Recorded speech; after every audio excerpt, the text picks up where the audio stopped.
আপনাকে ধন্যবাদ। আপনি জানেন যে 12ই ফেব্রুয়ারি কিন্তু জাতীয় নির্বাচন ও গণভোট, এই দুটিকে কেন্দ্র করে কিন্তু পুরো দেশ জুড়েই গণজোয়ারে পুরো দেশ জুড়েই কিন্তু নির্বাচনের প্রচারণায় প্রার্থীরা, রাজনৈতিক দলের নেতাকর্মীরা ব্যস্ত সময় পার করছেন। ঠিক আজকে আমরা এসেছি, এখন আছি ঢাকা 16 আসনে।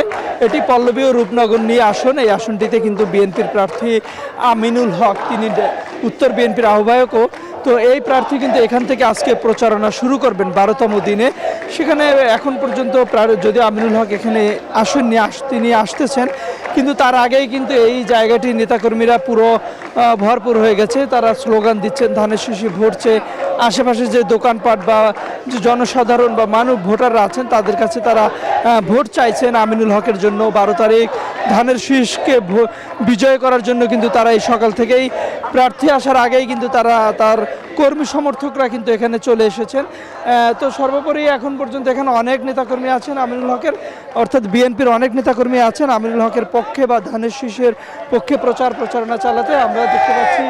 এবং যত সময়টা বাড়ছে তত কিন্তু এখানে তার প্রার্থীরাও আর কর্মী সমর্থকরাও কিন্তু বেশি আসতেছে এবং তার নানান প্রতিশ্রুতি দিচ্ছে। তাদের যে বিএনপির যে 31 দফা আছে, সেই 31 দফার সংস্কারের, এছাড়া তাদের যে প্রতিশ্রুতি আছে, সেই প্রতিশ্রুতি দিয়ে কিন্তু তারা এটি চাচ্ছে। তারা যে এই 31 দফার এই পিনকোডটি কিন্তু তারা, হ্যান্ডবিলটি কিন্তু তারা সকল মানুষের কাছে পৌঁছে দিচ্ছে এবং তাদের তারেক রহমান থেকে যে 31 দফা, সেটি তারা মানুষের কাছে দিচ্ছেন এবং ভোট প্রার্থনা করছেন। এই ছিল আমার কাছে থাকা সর্বশেষ তথ্য।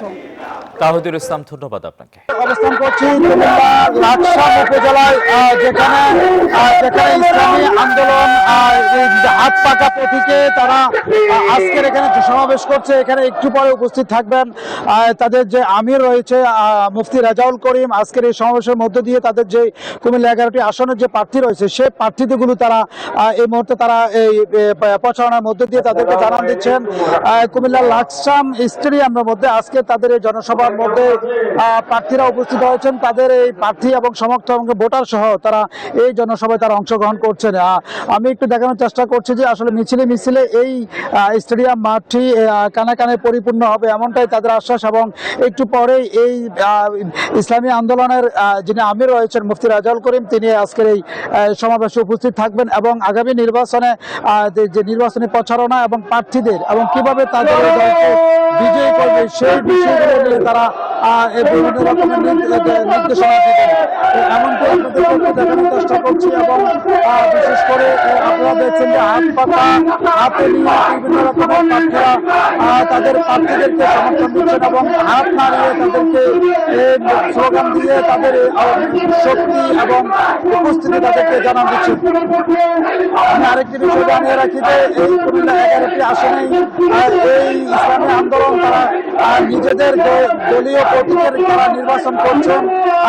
প্রতিটি আসনে তাদের যে প্রার্থীরা রয়েছে তারা ভোটারদের দোরগোড়ায় গিয়ে এবং ইসলামী দল হিসেবে তারা বিভিন্ন রকমের তাদের শক্তিকে এবং বিজয় করতে তারা জানান দিচ্ছেন। আমি আরেকটা বিষয় জানিয়ে রাখি যে আসলে এই ইসলামী আন্দোলন তারা বিভিন্ন সময়ে গত সরকারের আমলে তারা বিভিন্নভাবে নির্যাতিত হয়েছেন। সেই নির্যাতিত হওয়ার বিষয়গুলো তারা এই আজকে তুলে ধরছেন এবং নেতা কর্মীদের মাঝে যে ক্ষোভ বিরাজ করছে যে গত 17 বছর তারা যে নির্যাতনের শিকার হয়েছেন, মামলা হামলার শিকার হয়েছেন, তাদেরকে বিভিন্ন রকমের কোণঠাসা করে রেখেছেন, সেই বিষয়গুলো নিয়ে কিন্তু আজকে তারা এখানে বক্তব্য দিচ্ছেন।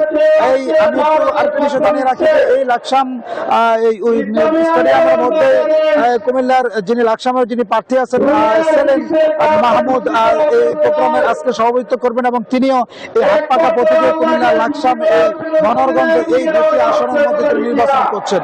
আরেকটি বিষয় জানিয়ে রাখি যে এই সেলিম মাহমুদ তিনি তার ইসলামিক এবং বিভিন্ন রকমের ধর্মীয় মানুষদেরকে বিশেষ করে এই হাত পাকা প্রতীকে ভোট দিয়ে কি ধরনের জয়যুক্ত হবে এবং সংসদে যাওয়ার জন্য তাদেরকে তারা বিভিন্নভাবে তারা আশ্বাস দিয়ে যাচ্ছে। আসলে সব মিলিয়ে বলা যায় যে আসলে এই কুমিল্লার আজকের এই প্রচারণা এবং জনসমাবেশের এই মুফতি রেজাউল করিম কি আশ্বাস দেন সেই বিষয়টি নিয়ে এই নেতা কর্মীরা আজকে এখানে উপস্থিত রয়েছেন। তো আমি এই আসলে এই জনসভার আসলে বিষয়বস্তু এবং